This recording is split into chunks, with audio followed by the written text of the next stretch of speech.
What I should mention, and this is available in my website, with my colleagues Shinri Furuzawa and Annie Chichura, we wrote a 10,000-word essay earlier this year called Who Owns Intelligence?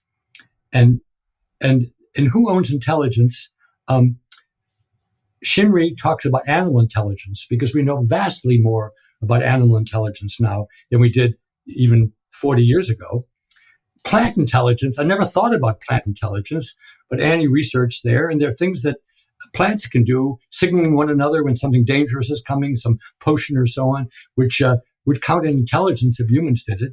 And then I, with my very limited knowledge, but with my considerable interest, talked about artificial intelligence and to what extent it fits these different criteria. And this is mentioned in the two books, The Essentials. If I were given another 10 or 20 years, I would love to be able to consider not just human intelligences, but animal, plant, and artificial, because I think that's the next frontier for, let's say, psychology in the large sense.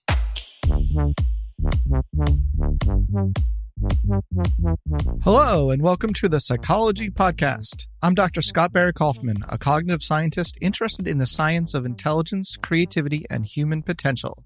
Today, we have a very special guest on the show, Dr. Howard Gardner. Dr. Gardner is a developmental psychologist and a professor of cognition and education at Harvard's Graduate School of Education. He was a founding member of Harvard Project Zero in 1967 and has written hundreds of research articles and over 30 books, including his most recent books, The Essential Howard Gardner on Mind and The Essential Howard Gardner on Education. His most well-known book, however, is his 1983 book, Frames of Mind: The Theory of Multiple Intelligences. This book was revolutionary at the time because it challenged the notion that intelligence is singular and that intelligence can best be measured by IQ tests. On a personal note, when I was an undergraduate, I remember coming across this book and deciding then and there that I wanted to spend the rest of my life studying this topic. I credit Howard Gardner as being one of the most important influences on my decision to go into the field of psychology. I was actually accepted to be his graduate student, to be co-advised by him and the late Kurt Fisher. But ultimately, I decided to study with Robert Sternberg for graduate school, who also has done groundbreaking work on human intelligence. This is a very lively discussion with a person who I deeply respect. My own thinking on intelligence has evolved quite a bit since I was an undergrad, and it was an honor to have a bit of a debate with Dr. Gardner on what I see as some of the limitations of his theory. Nevertheless, I consider it a privilege to be able to have this conversation and to share it with you all today. So without further ado, I bring you the legendary Dr. Howard Gardner. Professor Howard Gardner, it's such a pleasure to have you on the Psychology Podcast. Thank you, Scott. Looking forward to our conversation. I am really looking forward to this conversation. I don't know if you remember a 23-year-old Scott Barry Kaufman sitting in your office asking, what is intelligence? I don't presume you remember that. But do you remember? Well, I remember we've had some contacts, but I wouldn't be able to say what happened when. Of course. Well, let me just say that there are two people in the field of psychology who have influenced me the most in going into this field, and it is you and Robert Sternberg. So I must, off the bat, really thank you for the incredible work you've done. And it was such a fun journey reading these two books, The Essential Howard Gardner on Mind and The Essential Howard Gardner on Education. I learned so much that I didn't even know about your career and your influences. And I thought today what we would do is focus on education, but they're both so intertwined. Both books have a lot of overlap. So I looked in my preparation for today, I looked for the overlaps, and I thought we could talk about that today. That's fine. Great. Okay, so let me begin a little bit with young Howard Gardner in Scranton, Pennsylvania, growing up around the same time as Biden in Scranton, Pennsylvania in the 40s and 50s. What were you like as a kid? You said you never thought of yourself as a future scholar. Is that right? Biden and I are the same age, and we're both from Scranton, but we didn't know each other. He moved away pretty quickly. I came from a family of German Jews who escaped from the Nazis literally in the nick of time. They arrived here on the night of the broken glass, November 9th, 1938. And academics was not on their mind. Scholarship was not on their mind. In a sense, they lost their youth because of Hitler. And I was a studious kid. I liked school. I was a quite gifted pianist, a good Boy Scout, but I didn't really even know about the world of scholarship and knowledge. And I'll mention two things. One is when I arrived at college 60 some years ago, I didn't realize that there were people who'd written books who were still alive. I was astounded to be in a class at Harvard College with people who had written books. I thought at least scholarly books were all written a long time ago. The other thing is I had an Uncle Fred who was almost like an extra father to me. And when I was 16, so in high school, he gave me a textbook in psychology. It's actually one was written by Norman Munn, who was a well-known psychologist. And I leafed through the book and I realized that the book could explain something about me, which I'd always been mystified by, and that is that I'm colorblind and I can't see colors. And of course, almost everybody else can. But I learned about the Ishihara test, and there were actually ways of explaining why it is that a small percentage of the population can't discriminate colors. So the idea of psychology was imprinted in my teenage years. But when I went to college, I studied history because that's the sort of thing that you study in high school. You don't study psychology in high school, at least not in the 1950s in Scranton. But I ended up not liking history because in our tutorial, we read historiography, which is not history, but rather how people think about history. And I was too young and naive to realize that that's an interesting question. Now, being in my 80s, I realize it's a fascinating question. But at Harvard at that time, in the early 1960s, there was a field called social relations, nicknamed as SOCREL, and it gave you exposure to psychology, sociology, and anthropology, a little bit of economics and political science. And that was just right for me because I was a wanderer and a wonderer. I really wanted to learn about these different fields. And I was very lucky to get as my tutor a great psychiatrist named Erik Erikson. Would be known to people who study psychology, particularly because he outlined a number of crises that individuals encounter during their lifetime. And the crisis of adolescence, which my friends and me were so interested in, is the crisis of identity versus role diffusion. Identity means you sort of put yourself together, you know where you're going, you have a future, you feel pretty confident and competent. And role diffusion is, I don't know whether I want to do this, I don't know whether I want to that. Do I get married? Do I move away? Do I switch my hobbies? And this was just the issue my colleagues and I were interested in. So having Erik Erikson as a tutor made a great difference. Later, if we come to it, I'll tell you about how now in my 80s, I have rethought one of Erikson's crises. But I want to let you proceed with your schedule and your set of issues. Well, thank you. I put that on my list. Who else influenced you around that time at Harvard? Was there anyone else that had a major influence? The person who by far had the greatest influence on me was a person I worked with right after college. That was Jerome Bruner, known as Jerry Bruner. And he was a great cognitive psychologist, one of the people who founded the field which opposed Skinnerian and behaviorism. But I got to know Bruner because he was developing a curriculum for middle school kids, a curriculum in social studies, and he hired me and a bunch of other young people to help create the curriculum and to see whether it was working. The curriculum now has a very ancient-sounding name, but it was a great curriculum. It was a social studies curriculum called Man, a Course of Study. Now, of course, we would call it Human Beings, a Course of Studies. And that curriculum raised three questions, which I think about every day. What makes human beings human? How did we get that way? And how can we be made more so? How can we be made more human? And I'm happy to talk about that for the next hour because I think it's the most important question we as a species face today. But I want to stick with your question, and I would say that Jerry Bruner and Erik Erikson were certainly the biggest influences in my work in psychology. But there were two people who had enormous influence on me outside of psychology, and that helps to explain, in a sense, the rest of my scholarly life. One was Nelson Goodwin, and the other was Norman Geschwind. Both have the initials NG. Nelson Goodman was a very well-known philosopher, an analytic philosopher, but at Harvard almost 60 years ago, he started a research group called Project Zero, which was studying artistic education and artistic knowledge. And as I mentioned, I was very involved with music and also with other arts. And I realized that in psychology, almost nobody paid attention to what it meant to become an artist. It was, how do you become a scientist or an intellectual?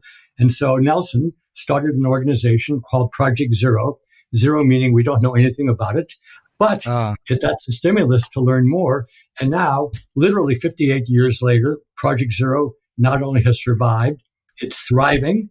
I co-directed for many years, and I'm still very actively involved. My wife, Ellen Winter, whom you know, Scott, the psychologist, is writing a study of the impact of Project Zero. The study is over 500 single-spaced pages already, and she's not finished yet. The other NG, very different, was Norman Geschwind. Norman Geschwind was a neurologist who was one of the first people who studied what happens to people when they have different kinds of brain injuries through a stroke or through a tumor or through shrapnel or a bullet wound. And Geschwind helped understand the nature of language, the nature of mathematics, the nature of recognizing faces, the nature of being able to find your way around a path. And when I was going to do a regular postdoc in psychology, like my colleagues did, my peers, I said, I need to learn something about neuroscience, because there are a lot of answers to questions that I'm asking, and particularly about the arts, which you can't really approach unless you study the brain. Example, Maurice Ravel was a great composer. He suffered a stroke. What happened to his music? What happened to his language? What happens to his ability to read music? You can only ask those questions of somebody where nature causes a stroke or some other kind of compromising of an area of the brain. And so then, Scott, I changed my postdoc plans and spent 20 years working in the aphasia center in the Boston Veterans Administration Hospital, learning about what different parts of the brain do and different kinds of cognitive faculties that we have as human beings and how they can be impaired through brain damage. And then what do we do if we have a stroke in the middle of the left hemisphere, we're right-handed, and we can't use language in the ordinary way? Can we communicate through music? Can we communicate through drawings, through other kinds of signs? And what I've just done is to indicate how I ever came up with my theory of multiple intelligences, which is, for better or worse, what people know me about, if they know me at all. And I realized that the notion of intellect as being singular, and in fact, if you were smart, you'd be smart in everything. If you were average, you'd be average in everything. And if you didn't do well on a test, you'd do poorly at everything, was simple-minded, simplistic, or I would even say wrong. So I was very fortunate. Colleagues and I got a 5-year grant to study, quote unquote, the nature of human potential. I used to joke that's more of a West Coast question than an East Coast question. But I had a research team, and we traveled around the world, visiting different cultures, interviewing different experts. We combed the neurological literature, the genetic literature, the anthropological literature. And in 1976, I had started a book called Kinds of Minds. But I realized that I wasn't really talking about kinds of minds. I was talking about different mental faculties, which I came to call different intelligences. And that led to Frames of Mind, the theory of multiple intelligences. And even though, as you know, Scott, it's never been warmly accepted within the trade of psychometricians, it's really the idea, along with Dan Goleman's emotional intelligence, which everybody else in the world believes in because it's right. Are you saying maybe some of your theory's not right? Or you're not contrasting that, are you? No, I say I opened the door. I never think any theory is right. Theories raise questions. I'm still thinking about intelligences. No, I'm saying everybody now talks about emotional intelligence, personal intelligence, musical intelligence. But if you go to a psychology department, they say, well, there's really only IQ. And that's because they create tests which just prove them right rather than looking in the real world. It's kind of sad, really. And if we get to it, it makes me kind of sad about psychology in general, because I think it's much too narrow. And if we spend more attention to anthropology, to computer science, to neuroscience, to genetics, it would be a much stronger field. Oh, I definitely agree. I love the interdisciplinary nature. When I read Frames of Mind, I didn't read it in 1983, but when I read Frames of Mind, which was originally published in 1983, I read it in maybe 1999 or so. It really blew my mind, because I really wanted to believe desperately there was so much more than IQ, because I didn't do particularly well in IQ tests as a kid. So I was like, okay, this is incredible. And then I read Robert Sternberg's work, which is complementary to yours, I would say. You would agree with that, right? It's right. Complementary. Yeah. And I've gone down this rabbit hole of studying human intelligence for the last 20, 25 years. Let's really get into some of the criticism. Let's really get into some of the nerdiness aspect of this, because we really can discuss this at that level of analysis. So intelligence researchers don't say there's only IQ, but they have a hierarchy. So everything still fits within their hierarchy of cognitive abilities. So they would absolutely say there are multiple abilities underneath the top level G factor, which stands for general intelligence. But what was really so radical about what you were saying is, well, if we look at so many different levels of analysis, so many different areas, and we integrate them, really G is not doesn't even exist. I think you would go so far as to say that G does not exist. Is that right? Or it's not important? I wouldn't say that.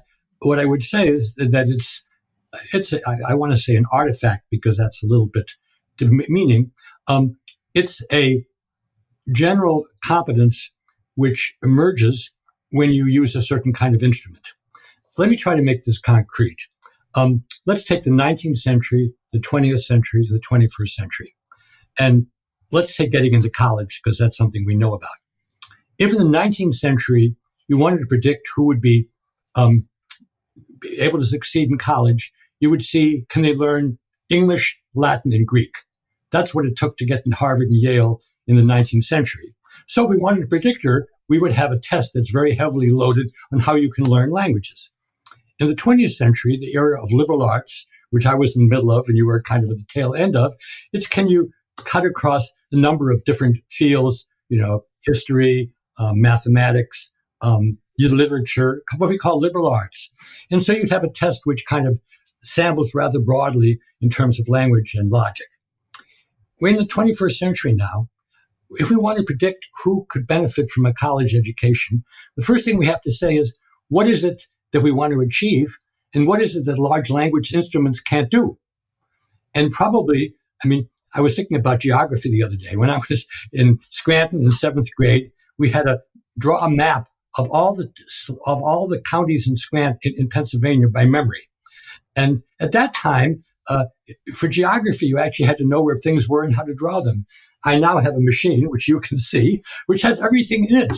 And so we wanted to predict who was going to be successful in the 21st century. We wouldn't use a paper and pencil test for a half an hour or an hour. So to summarize this soliloquy, what we're valuing in human beings at a certain time in history will determine what we valorize. And many people now, even if they never heard of me, say what's important now at the workplace is, can you get along with other people? Can you understand what they want? Can you join a team? The IQ test, even if you get a 200 in an IQ test, you might get a 0 in that sort of stuff. You might be autistic. Some people now who are very popular in our country are autistic and can't read those things at all, but they do very well on certain kind of tests. So the takeaway is not that G doesn't exist. Any kind of test will produce more of a general factor. But the question is, why was the test developed, and what is it that you're trying to find out?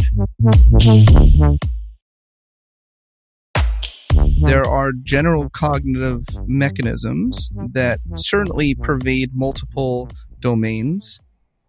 The idea is it possible to be generally smart? Well, let's say, for instance, you have a very good executive functioning, good working memory. I mean, certainly that is going to make you generally something advantaged on cognitive tasks in daily life, not just on paper and pencil tests, right? Yeah, no, I mean, I think we'd have to do it faculty by faculty. And if you say, all right, I want to posit an executive function, you have to give me a bunch of different things to do and see what I could do well, what I could do badly in. I happen to have been a very good marcher as a Boy Scout. I could drill very well, but if I hadn't, it wouldn't have made any difference. And I would say the same thing about memory. I have a good memory for language. I have a disastrous memory for visual things. So maybe if you and I had a conversation decades ago, I might remember the conversation. There's no chance I remember what you look like. So you have to apply the multiple intelligence lens to any so-called faculty. I argue with my son all the time about attention. I think I have great attention. He says, you have attention deficit. And then we argue about where I have it and where I left. So a good way to think about this for Scott and for your listeners is my effort is always to pluralize, to think of different uses, different demands, different faculties, and to see to what extent a label we use, whether it's attention or memory or recognition or recall, where is it strong and where is it bad?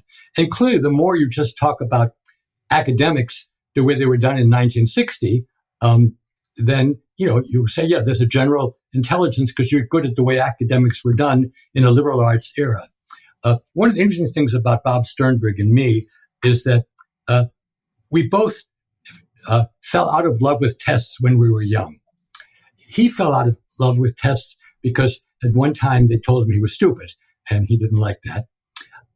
When I was 13, my parents, who did not have much money, took me to Hoboken, New Jersey, to the Stephen Institute of Technology. I talk about this in my Essentials books.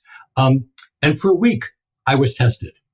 And I took all batters of tests. I can't remember any of them. And I've tried to find out from Stevens what they were, but this is in the 1950s, so they don't exist anymore. So at the end of it, we get called into a room, and the tester, is probably a man, but I don't remember, said, well, Mr. and Mrs. Gardner, your son Howard is a bright kid. He can probably do most anything, but his real skill is in the clerical area, which doesn't mean becoming a minister, but I'm very good at crossing out all the T's on the list and all the E's. And I said, for Christ's sake, if we spent a week in a hotel and $300, which was like $3,000 now, to be told that I should be a clerk, this shows me to be skeptical about tests. That's funny. I would also, you and Sir, I'll say me too. Part of this, I wrote about this in my book on Gifted. About I was in special ed as a kid, and I didn't love IQ tests either. The one thing you can do for sure if you have a high IQ is you can join Mensa. Mensa is an organization people with a high IQ, and then you can congratulate one another about being in Mensa. But I'm not interested in whether somebody has a high IQ. I'm interested in whether they want to do something worthwhile and can do it and can take feedback if they aren't doing it well, and if they really aren't doing it well, to find something else to do. That's what my work has been for 60 years. I really get that, and I really get that you're interested in the what for question. So much of psychological intelligence research, while I find it very interesting, and I do think it is interesting, and it's adding to the knowledge base of humanity, looking at this correlation and that correlation, your what for question, I think, is a very important one for us to constantly be pointing to. So I think that's very valuable. But I would push back on one thing, because I've been studying generalized cognitive mechanisms in my career, and you said we would have to go faculty by faculty, but I would argue that not all faculties have the same level of specificity, the same level of generalizability, put another way. So, for instance, I picked working memory. This is a really, I think the crux of multiple intelligence theory and some critiques is that one could argue some of these things are more talents. So music and art are more specialized. Like you can have no music ability, you can have no art ability, or no talents, no talent, or very little talent for music and art. but you can, as long as you have a high G, what the kind of facilities that measure an IQ test, you can still learn and you can still grow. But the reverse is kind of catastrophic in a lot of ways to pervasive functioning, right? If you have an extremely low IQ, I mean, autistic savants do show some of these specific talents, which you would call intelligences, but there is a specificity question and a generalizability question of these faculties. Don't you think so? Yeah. But let's go back to my two examples. Let's say in the 19th century, to get into a prestigious university, you had to be able to show you could learn foreign languages and you could learn them quickly. I have no reason whatsoever to think that people who have a high G in the 21st century are people who could learn Latin, Greek, Hebrew, etc. easily. Similarly, let's say in the 21st century, all the mathematical and linguistic things can be done better by large language instruments. Then the standard test of IQ won't tell us anything. Maybe it's all a question of can you figure out where to live, where you can pursue your hobbies well and not be bothered by other people who you don't want to be bothered by. And that's why traveling to different cultures, thanks to the grant that we got in the 1980s, was so important. Because when we talked about intelligence in certain countries I think both in Latin America and in Asia, what people were looking for were not how well people could compute, but rather, were they well behaved? Did they do the proper thing? Again, if we look at Mr. Musk, who is running or ruining the country in the beginning of the 21st century, he doesn't know how to get along with anybody. But that's not needed for the kind of ability that he's. So I think that as long as psychology, and you know more about this than I do, as long as psychology is studying such what they call weird populations, which are white, educated, Western kinds of people, it's going to get a very restricted view of human nature. But if you look at human nature from the Paleolithic era to the end of the Anthropocene, the end of the era in which we're in now, we're not going to find a lot of general faculties. We're going to find that different periods and different ecologies foreground different abilities, and people who are good in one sort of thing may or may not be good in another sort of thing. So that would be the counter argument to your argument. Thank you. So your contextual approach is also very in line with a lot of Sternberg's research on different cultures and intelligence in different cultures. I think Bob Sternberg and I disagree about very little, but there's a big difference between us, and he might not put it the same way. Bob Sternberg really thinks of himself as a scientist who wants to talk to other psychologists and to other people who are interested in psychology. I'm a generalist, or as you know, I'm a synthesizer. I put stuff together from many different fields. That's what I'm good at. I'm not good making tests. I'm not good at doing experiments. I can get away with it, but that's my strength. My strength is to corral lots of knowledge, weave it together, reflect on it, put it together, and then throw it out. And sometimes psychologists like it. Sometimes historians like it. Sometimes the general public like it. Sometimes nobody likes it. But as you know, even in my 9th decade, I'm blogging all the time, probably a blog every week, maybe 2 a month. And I'm blogging about what I'm interested in and what I'm working on. In fact, I mentioned at the beginning of the program that I have been revisiting Erikson. Erik Erikson, the great psychoanalyst, talked about the set of life stages.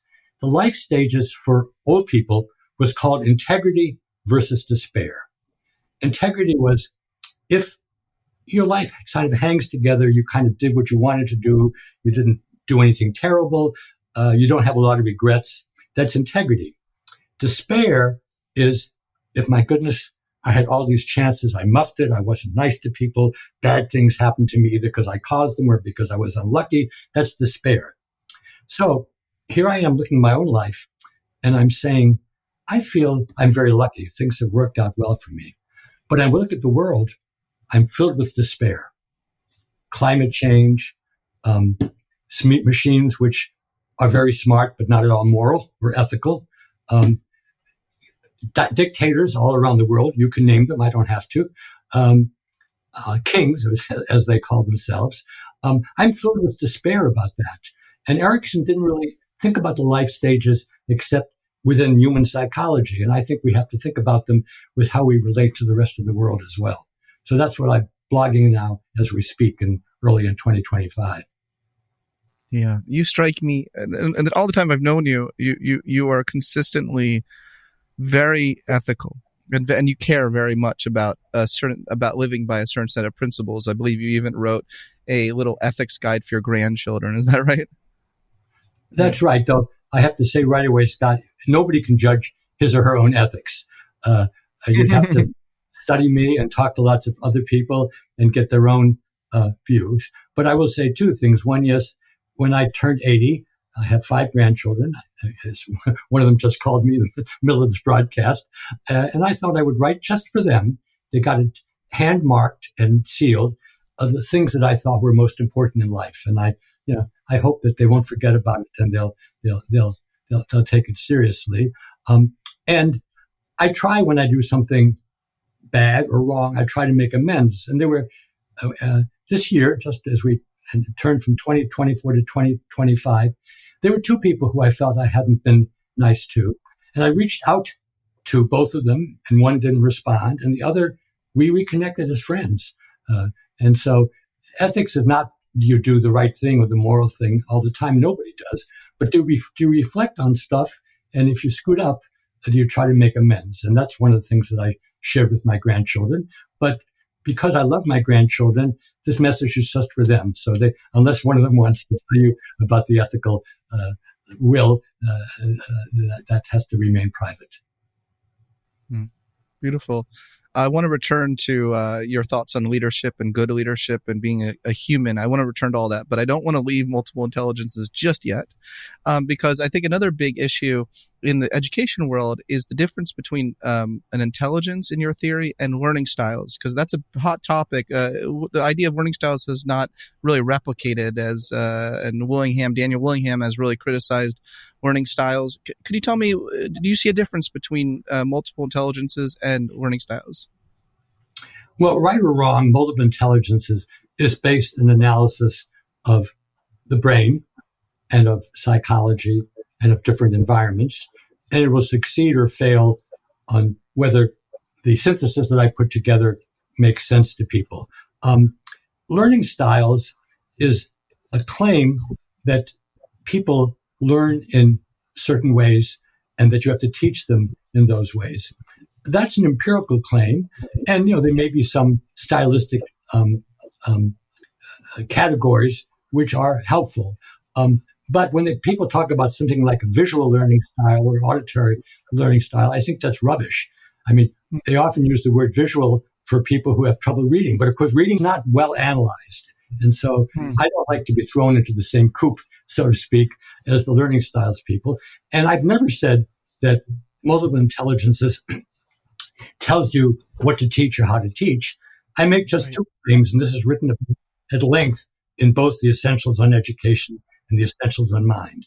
The 2 claims are individuation and pluralization. Individuation is learn as much about the learner, which could be you or your child or your student as can, and try to teach that person in ways that work for that person. And of course, that's infinitely easier in the 21st century than it ever was before, because through computers, there are many, many different ways in which we can reach people. So that's individuation.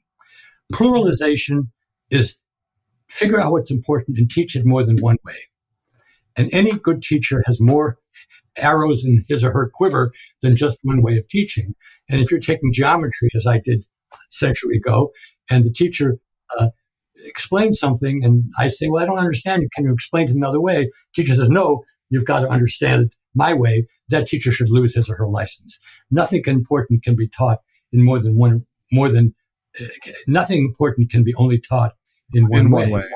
And, as we talk about very difficult ideas, let's say quantum mechanics or superstring theory or the notion of black holes or infinity, those are things which hardly people even thought about a century ago. And we have to figure out what is it that's important and what are the different ways in which we can convey them. And computers are going to make it infinitely easier. But as I was saying earlier, there may be some things we don't need to learn because our machines can do it so well, it's a waste of time to say you have to learn it. If you want to learn it, I mean, we don't say don't play chess anymore because the computer has a chess program that's better than yours, but it should be something voluntary. We shouldn't force everybody to learn chess. So are there certain ways that educators have applied your theory of multiple intelligence that you that bring you pause or concern? Well, the very worst, which I have written about, was when a state in Australia, and this is 30 years ago, listed all my intelligences. I now talk about 8 or 9 intelligences. I don't remember how many there were then. There were at least 7. And then listed all the racial and ethnic groups in Australia, including the First Nations people, and listed which intelligences they had and which ones they lacked. And that made a mockery of everything, my life's work. So I actually went on television there on something called the Sunday program.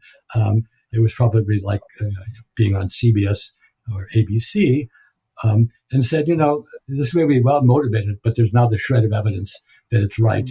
And anybody can learn new things if you are flexible enough in how you present them and you can interact enough with them. And the schools, museums, there's going to be a playground in a Latin American country, which are based on multiple intelligences. People read about my ideas and say, let's create a museum, or let's create a school, or let's create a playground, or let's create a game. There are many multiple intelligences games. And let's use the idea that human beings have different faculties, and we vary from one another in which faculties are strong or weak and which ones we can use. Let's use that to make life more fulfilled. And that's the right use. But anybody who says, Gardner says, these are the 8 intelligences, and this is the way you have to teach, to me, that's garbage. I'm glad you said that. Can you tell us what the 8 intelligences are? That for people, there might be some listeners of this podcast maybe that are not familiar with them. Yeah. The first 2 ones I always mention are linguistic intelligence and logical and mathematical intelligence. Everybody knows that those are important nowadays, because if you're good in language and good in logic and math, you will do well in a modern Western school.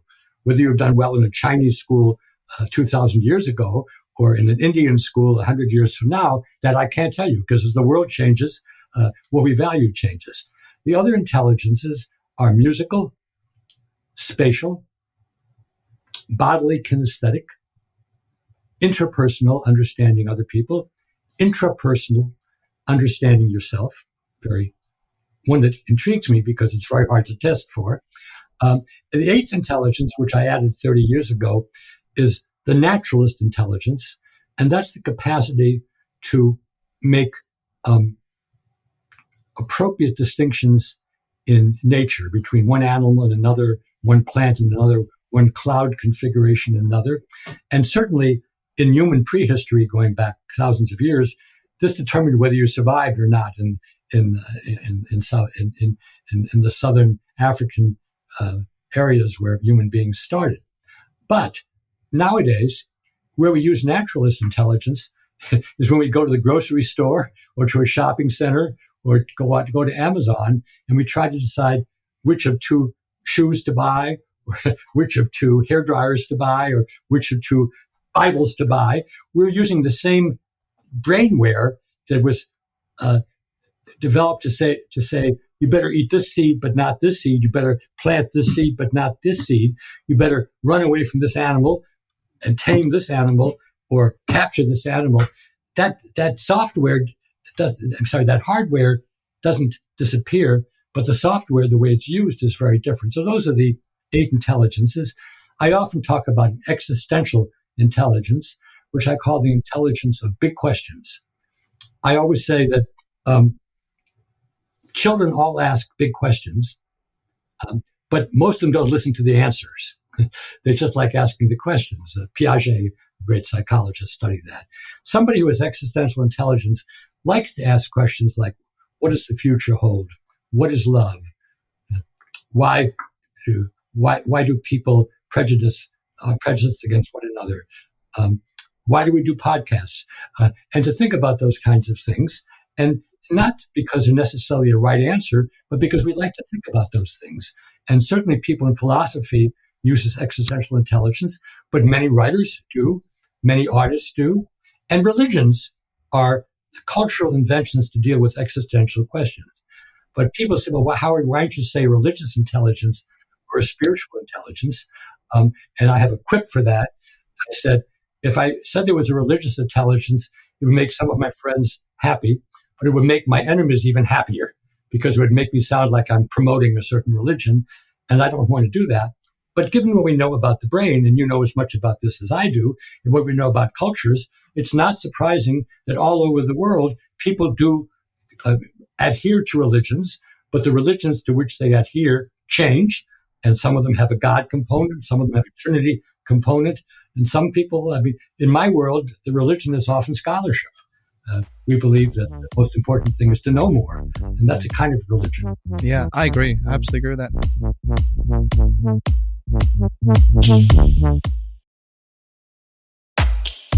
You lay out certain sets of criteria that you say each intelligence must fit in order to count as an intelligence, but very few of the intelligences actually fulfill all of the criteria. Like even if a psychometric is one of them, like verbal is correlated with spatial, for instance, so it doesn't fit that criteria. So what counts as an intelligence? What doesn't count as an intelligence? And what do you do with the fact that all your intelligences don't fit the criteria completely? And are you okay with that? Yeah, well, this would take us another hour to speak. But when I wrote Frames of Mind, I laid out 8 criteria for intelligence, and they ranged from evidence of brain to evidence from psychology tests to evidence in different cultures to genetic kind of evidence, and nothing made the final list unless it got a good score on most of those criteria. And the reason I could add naturalist intelligence in 1994 is because I spent a whole year investigating that candidate intelligence.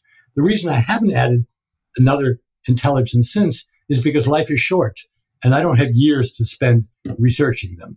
So every day somebody says to me, oh, there's a humor intelligence, Howard Gardner. Why didn't you write about that? I like that one. And I say, for lay talk, you can talk about anything. But if you want to talk in psychological terms, then you have to look at the criteria that I've laid out on. What I should mention, and this is available in my website, with my colleagues Shinri Furuzawa and Annie Chichura, we wrote a 10,000-word essay earlier this year called Who Owns Intelligence? And in Who Owns Intelligence, Shinri talks about animal intelligence because we know vastly more about animal intelligence now than we did even 40 years ago.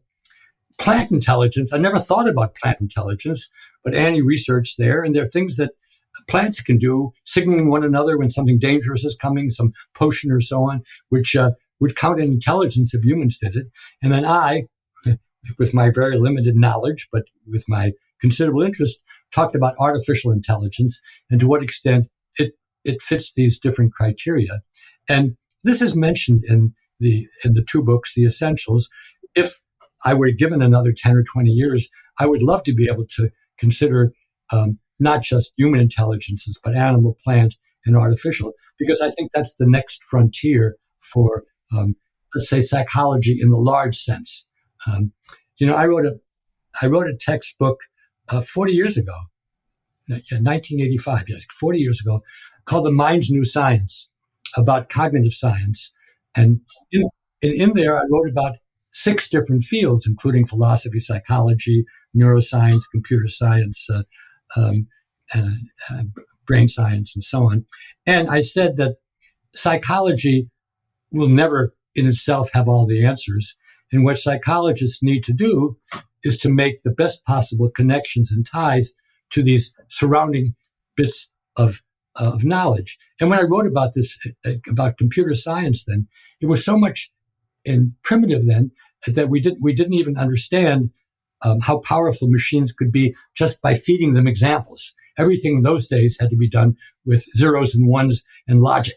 It was basically chess and syllogisms. But now, of course, anything, whether it's faces, trees, podcasts, we just throw them into a large language instrument, and they can come up with many, many different variations and many, many new forms of those things. So I think this is a long-winded way of saying, if you were to look at intelligence today through the relevant sciences, that we just know too much more about the brain and about genetics and about the nervous system and about different cultures to simply fall back on what I wrote in 1983. But I'd like to think I opened the door. And I think the best scholars, I hope I'm at least a good scholar, are not the ones who come up with final answers. It's ones who open doors. And I think that's one of the ways that Sternberg and I have a common feature where we're not afraid to open doors. I'm not, in general, a brave or courageous person. If anything, I'm a cautious person, but not when it comes to ideas. Oh gosh, you and Sternberg more than open doors, especially for me personally. I would not be in this field probably if I didn't discover the work of you two. So that's quite an understatement.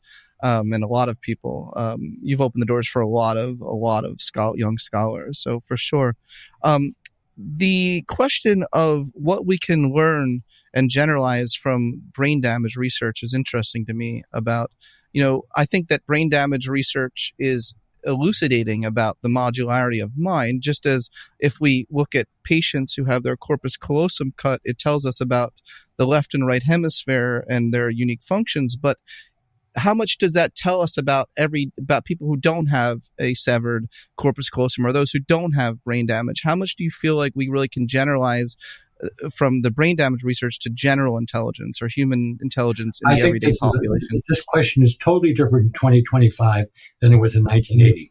Really? Now, okay.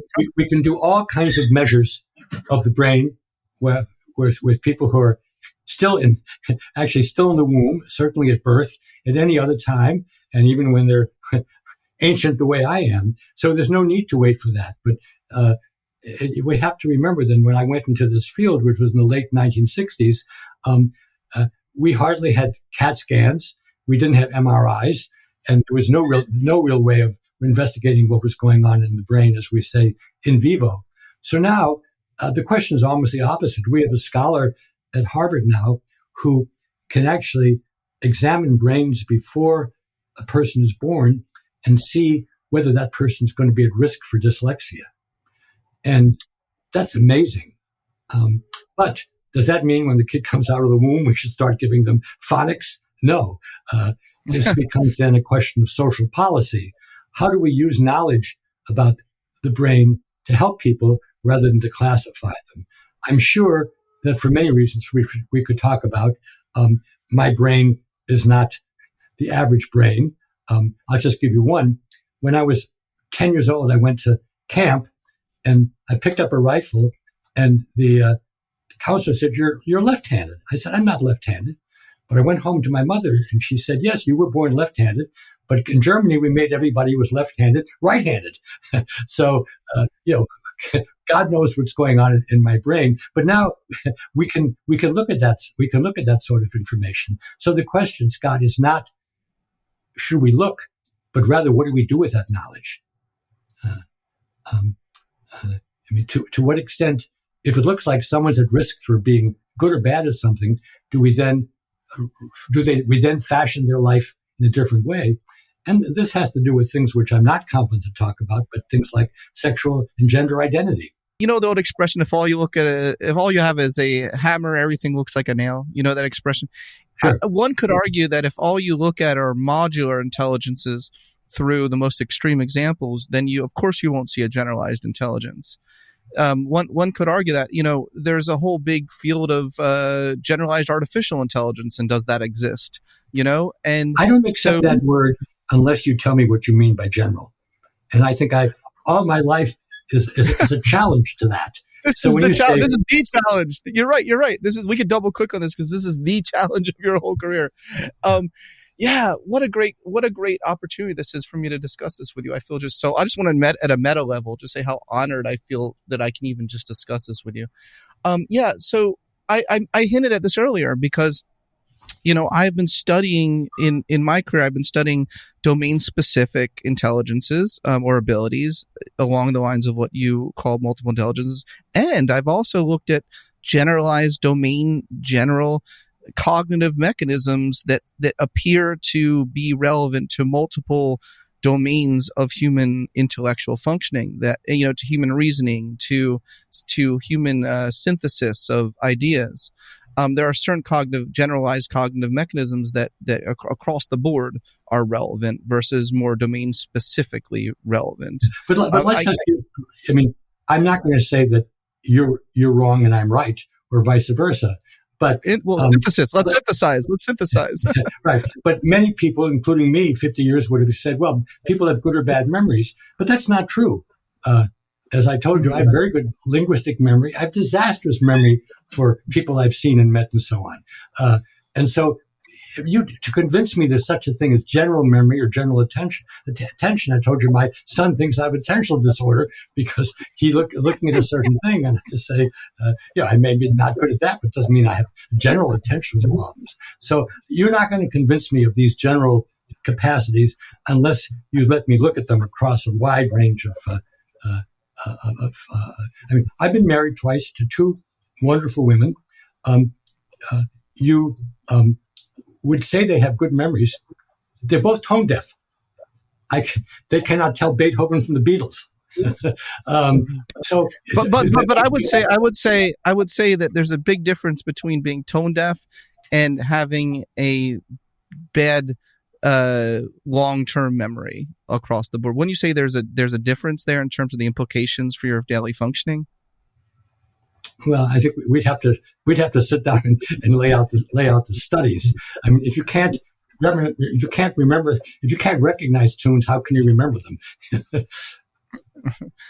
But not being able to remember tunes is not as relevant to generalized thinking and reasoning. You're falling into general by eliminating the examples I'm using. You say, well, music doesn't count, but I'm saying it does count. It's just music memory is not the same as memory for French or memory for geometry. Well, I would say it counts in a more limited range of contexts, is all I would say. Okay, well, then we'd have to sit down and actually duke it out. Okay, let me put this another way, in a way that I think you will agree with this. When you say there are a certain set of generalized thinking skills that we should be teaching young individuals that would apply across a multitude of reasoning contexts. No, I wouldn't agree. Because thinking in geometry is completely different than thinking in history. And I actually have written an essay about, is there such a thing as historical intelligence? And I bet it has nothing to do with geometric intelligence. Wow.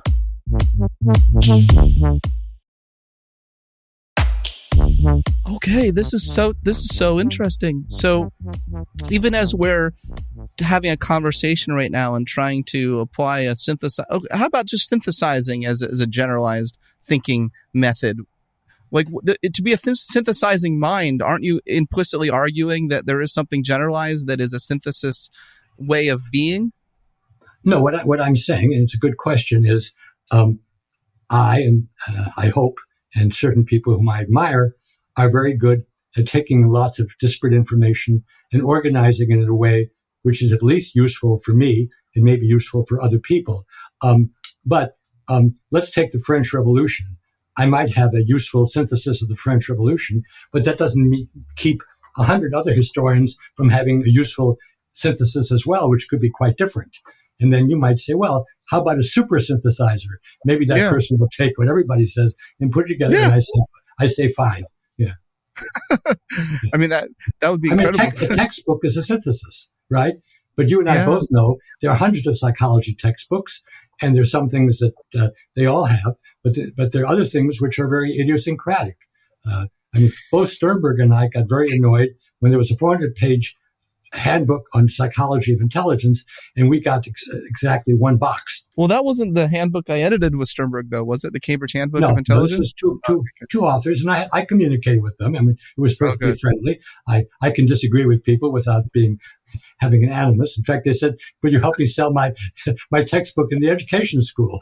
That's funny. The idea of learning about human intelligence in an education school versus learning about human intelligence in a psychology department is very different. I want to point that out and make that very clear that the approach is different. One could argue the benefits and disadvantages of both perspectives, but how do we synthesize? I would put it somewhat differently. Psychology is a discipline, as is history and philosophy and physics. And when you go to a psychology department, psychologists teach you how psychologists think about things, how they do research, how they write stuff up, how they set up labs, and so on. Education is not a discipline. It's a professional field. And in a good education school, you could learn about language, you could learn about cognition, you could learn about social relations. And they might even have people who are sociologists or psychologists or linguists. But we're not training people to be professors or scholars in that area. We're training people who will either train other educators or will become, superintendents of schools or working for a curriculum development organization or something like that. So if you go to law school, you also learn something about legal history and about legal logic and so on. But it's different than having a PhD in philosophy or in political science. So that's the real difference. And when I was teaching, and I taught for 40 years at the Harvard Ed School, I only touched intelligence when people were interested in it. I didn't have a course on intelligence. No, I had courses on ethics and morality, for example, because that's what I became interested in. I co-taught a course with David Rose and Kurt Fisher on cognition and social psychology, but also in developing interventions for kids who have learning problems. So that's the kind of things we do at a school of education. What do you make then of Keith Stanovich's work on rationality and how that is different from IQ, but there are generalized rational think like the my side bias, it has a certain generalizability as we see today in politics. Don't you think so? The degree of intelligence that you show in various domains or sectors has nothing to say with whether you're going to go about it in a moral or ethical way. The examples I use is both Goethe, the poet, and Goebbels, the propagandist, mastered the German language. They used it for very different reasons. Nelson Mandela and Slobodan Milosevic, the South African and the Yugoslavian, had plenty of interpersonal intelligence, but they used it in very, very different ways. So I think the relationship between intelligence and rationality would need to be picked apart in the same way. Yeah. The whole idea of being a good human, how do you define that? Well, with lots of difficulty. I make a distinction, and this is probably the last thing that we can talk about today, between the neighborhood morality and the ethics of roles. And I write about this in both of my books, Essential of Mind and The Essential Education. Neighborly morality is what the 10 Commandments and the Golden Rule tell you. Namely, be kind to other people, be obedient to your parents, don't kill, don't steal. It's the Golden Rule. Treat people the way you'd like to be treated. Don't treat people the way you wouldn't want to be treated. And every culture has some version of neighborly morality. And if you're lucky, that's something that you learn as you're growing up. And when you said to me that I was ethical, I said, I can't make that judgment. But if I am, it's because I came from a very ethical family. And I'm very lucky. But you don't, it's much harder. What I've studied with Bill Damon and Mike Csikszentmihalyi are the ethics of roles, the role of being a professional and the role of being a citizen. And neither of these are things that we learn from early life. Citizen is a modern concept where you actually have a say in what goes on in your society. I mean, we vote about things. We vote who's going to represent us. We also vote about amendments and about various kinds of proposals for government change. And a citizen can't be a good citizen unless he or she knows the laws and the rules and tries to obey them. As I speak in 2025, there's really a wrestling for the soul of this country on what it means to be a good citizen. good professional is, we were talking about becoming a teacher of psychology or becoming a teacher of education school. These are roles which are professional. And there are certain things that you should do and not certain things you shouldn't do as a teacher or as a professor. And certainly as a doctor or as a lawyer, there are certain things you should do and other things that you shouldn't do. And that's not something that most of us can learn when we're 5 years old or even 15. That's the reason you have professional education. And you go to law school to really understand the law and how it works. You go to medical school to understand the body and health and chemicals and so on. And, you go to, let's say, a graduate school in psychology to learn about research methods and about how to do a fair study and how to stick to your data and not make wild assertions and so on. And there is no easy ethical issue. Ethical issues, by their very nature, are complicated.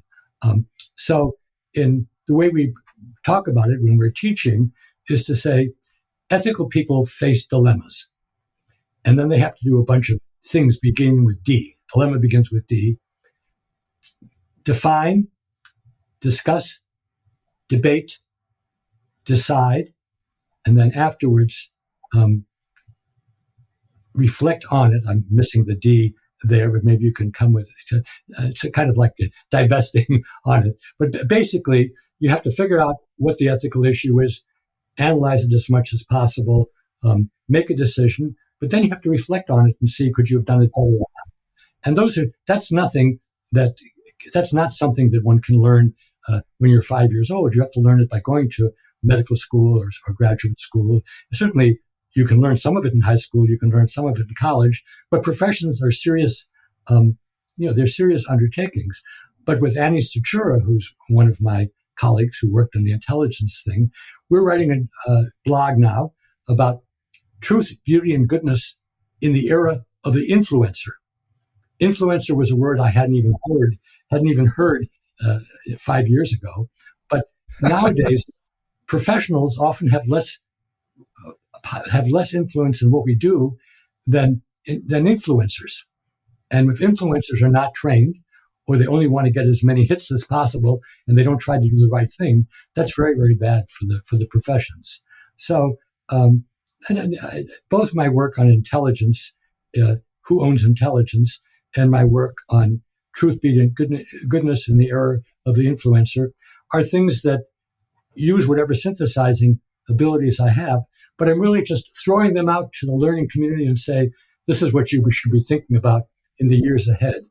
And both at the end of the Essentials on Education and the Essentials on Mind, I have a chapter called Had I Wrote Enough and Time. This is a line from the poet Andrew Marvell. But what I'm saying is, at a certain point, maybe soon, I'm not going to be able to do this anymore.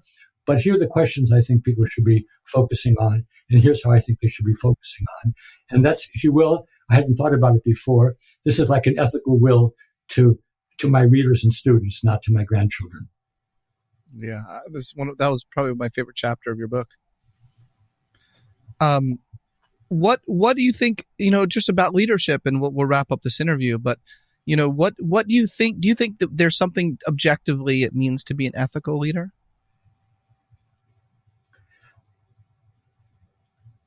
I think that you can't even begin to be an ethical leader unless you realize that there are issues that are very complicated, that don't have fixed answers, that require you to reflect, discuss, talk to others, make a decision, and then afterwards decide, decode, whether you could have done it better.